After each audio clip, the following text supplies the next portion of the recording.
Russian researchers in the late 1940s kept 5 people awake for 15 days using an experimental gas-based stimulant. They were kept in a sealed environment to carefully monitor their oxygen intake, so the gas didn't kill them, since it was toxic in high concentrations. This was before closed-circuit cameras. They had only microphones and 5-inch thick glass, porthole-sized windows into the chamber to monitor them. The chamber was stocked with books, cots to sleep on but no bedding, running water and toilet, and enough dried food to last all 5 for over a month.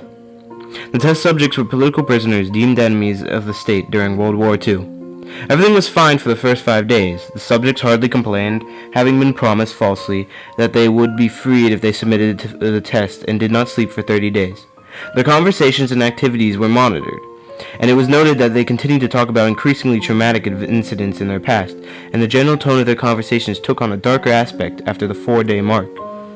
After 5 days, they started to complain about the circumstances and events that led them to where they were, and started to demonstrate severe paranoia. They stopped talking to each other and began alternated whispering to the microphones in one-way mirrored portholes. Oddly, they all seemed to think they could win the trust of the experimenters by turning over their comrades, the other subjects in captivity, with them. At first, the researchers suspected this was an effect of the gas itself. After 9 days, the first of them started screaming. He ran the length of the chamber, repeatedly yelling at the top of his lungs for 3 hours straight. He continued attempting to scream, but was only able to produce occasional squeaks. The researchers postulated that he had physically torn his vocal cords. The most surprising thing about this behavior is how the other captives reacted to it, or rather didn't react to it. They continued whispering to the microphones until the second of the captives started to scream. The 2 non-screaming captives took the books apart, smeared page after page with their own faces, and pasted them calmly over the glass portholes. The screaming promptly stopped. So did the whispering to the microphones. After 3 more days passed, the researchers checked the microphones hourly to make sure they were working, since they thought it impossible that no sound could be coming with 5 people inside. The oxygen consumption in the chamber indicated that all 5 must still be alive. In fact, it was the amount of oxygen 5 people would consume at a very heavy level of strenuous exercise. On the morning of the 14th day, the researchers did something they said they would not do to get a reaction from the captives. They used the intercom inside the chamber, hoping to provoke any response from the captives they were afraid were either dead or vegetables. They announced, "We are opening the chamber to test the microphones. Step away from the door and lie flat on the floor, or we will be shot. Compliance will earn one of you your immediate freedom." To their surprise, they heard a single phrase in a calm voice response: "We no longer want to be freed." Debate broke out among the researchers and the military forces funding the research. Unable to provoke any more response using the intercom, it was finally decided to open the chamber at midnight on the 15th day. The chamber was flushed off the stimulant gas and filled with fresh air, and immediately voices from the microphone began to object. 3 different voices began begging, as if pleading for their life, of loved ones to turn the gas back on. The chamber was open and soldiers sent in to retrieve the test subjects. They began to scream louder than ever, and so did the soldiers when they saw what was inside. 4 of the 5 subjects were still alive, although no one could rightly call the state that any of them in life. The food rations past day 5 had not been so much as touched. There were chunks of meat from the dead test subjects' thighs and chest stuffed into the drain in the center of the chamber, blocking the drain and allowing 4 inches of water to accumulate on the floor. Precisely how much of the water on the floor was actually blood was never determined. All 4 surviving test subjects also had large portions of muscle and skin torn away from their bodies. The destruction of flesh and exposed bone on their fingertips indicated that the wounds were inflicted by hand, not with teeth. As the researchers initially thought, closer examination of the position and angles of the wounds indicated that most of it, not all of them, were self-inflicted. The abominable organs below the rib cage of all 4 test subjects had been removed, while the heart, lungs, and diaphragm remained in place. The skin had almost all of the muscles attached to the ribs had been ripped off, exposing the lungs through the rib cage. All the blood vessels and organs remained intact. They had just been taken out and laid on the floor, fanning out around the eviscerated but still living bodies of the subjects. The digestive tract of all 4 could be seen to be working, digesting food.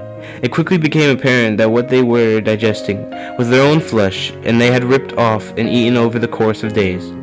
Most of the soldiers were Russian, special operatives at the facility, but still many refused to return to the chamber to remove the test subjects. They continued to scream to be left in the chamber and alternately begged and demanded that the gas be turned back on, lest they fall asleep. To everyone's surprise, the test subjects put up a fierce fight in the process of being removed from the chamber. One of the Russian soldiers died from having his throat ripped out. Another was gravely injured by having his testicles ripped off and an artery in his leg severed by one of the subject's teeth. Another 5 of the soldiers lost their lives, if you count ones that committed suicide in the weeks following the incident. In the struggle, one of the 4 living subjects had seen spleen ruptured and he bled out almost immediately. The medical researchers attempted to sedate him, but it has proved impossible. He was injected with more than 10 times the human dose of a morphine derivative and still fought like a cornered animal, breaking the ribs and arm of one doctor. When heart was seen to beat for a full 2 minutes after he had bled out to the point there was more air in his vascular system than in blood. Even after it stopped, he continued to scream and flail for another 3 minutes, struggling to attack anyone in reach, and just repeating the word "more" over and over, weaker and weaker, until he finally fell silent. The surviving 3 test subjects were heavily restrained and moved to a medical facility, the tube with intact vocal cords continuously begging for the gas, demanding to be kept awake. The most injured of 3 was taken to the only surgical operating room that the facility had, in the process of preparing the subject to have his organs placed back within his body. It was found that he was effectively immune to the sedative they had given him to prepare for him the surgery. He fought furiously against his restraints when the anesthetic gas was brought out to put him under. He managed to tear most of the way through a 4-inch wide leather strap on one wrist. Even though the weight of a 200-pound soldier holding that wrist as well, it took only a little more anesthetic than normal to put him under, and the instant his eyelids fluttered and closed, his heart stopped. In the autopsy of the test subject that died on the operating table, it was found that his blood had tripled the normal level of oxygen. His muscles that were still attached to his skeleton were badly torn, and he had broken 9 bones in his struggle to not be subdued. Most of them were from force of his own muscles and exerted on them. The second survivor had been the first of the group of 5 to start screaming. His vocal cords destroyed, he was unable to beg or object to surgery, and he only reacted by shaking his head violently in disapproval. When the anesthetic gas was brought near him, he shook his head yes when someone suggested reluctantly they try the surgery without anesthetic, and did not react for the entire 6-hour procedure, replacing his abdominal organs and attempting to cover them with what remained of his skin. The surgeon presiding stated repeatedly that it should be medically possible for the patient to still be alive. One terrified nurse assisting the surgery stated that she had seen the patient's mouth curl into a smile several times, whatever his eyes met hers. When the surgery ended, the subject looked at the surgeon and began to wheeze loudly, attempting to talk while struggling. Assuming this must be something of drastic importance, the surgeon had a pen and pad fetched so the patient could write his message. It was simple: keep cutting. The other 2 test subjects were given the same surgery, both without anesthetic as well, although they had to be injected with a paralytic for the duration of the operation. The surgeon found it impossible to perform the operation while the patients laughed continuously. Once paralyzed, the subjects could only follow the attending researchers with their eyes.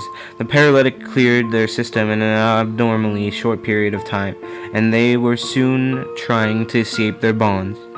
The moment they could speak, they were again asking for the stimulant gas.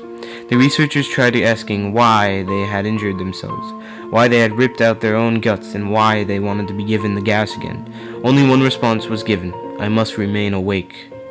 All 3 subjects' restraints were reinforced, and they were placed back into the chamber awaiting determination as to what should be done with them, the researchers facing the wrath of their military benefactors for having failed the stated goals of their project, considered euthanizing the surviving subjects. The commanding officer, an ex-KGB, instead saw potential and wanted to see what would happen if they were put back on the gas. The researchers strongly objected, but were overruled. In preparation for being sealed in the chamber again, the subjects were connected to an EEG monitor and had their restraints padded for long-term confinement. To everyone's surprise, all 3 stopped struggling the moment it was let slip that they were going back on the gas. It was obvious that at this point, all 3 were putting up a great struggle to stay awake. One of the subjects that could speak was humming loudly and continuously. The mute subject was straining his legs against the leather bonds with all his might.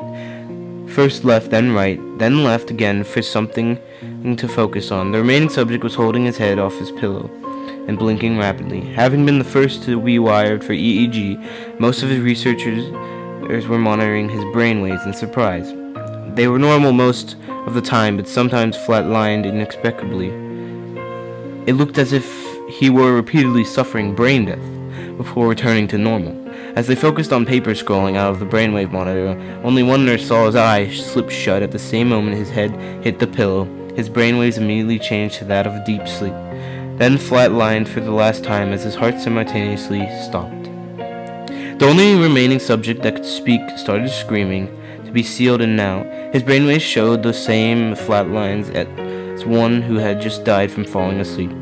The commander gave the order to seal the chamber with both subjects inside, as well as 3 researchers. One of the named 3 immediately drew his gun and shot with both subjects inside, as well as 3 researchers. One of the named 3 immediately drew his gun and shot the commander point blank between the eyes, then turned the gun on the mute subject and blew his brains out as well. He pointed his gun at the remaining subject, still restrained to a bed, as the remaining members of the medical and research team fled the room. "I won't be locked in here with these things." "Not with you," he screamed at the man, strapped to the table. "What are you?" he demanded. "I must know." The subject smiled. "Have you forgotten so easily?" the subject asked. "We are you. We are the madness that lurks within you all, begging to be free at every moment in your deepest animal mind.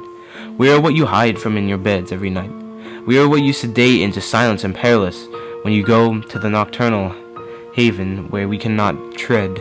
The researcher paused, then aimed at the subject's heart and fired. The EEG flatlined as the subject weakly choked out, "So nearly free."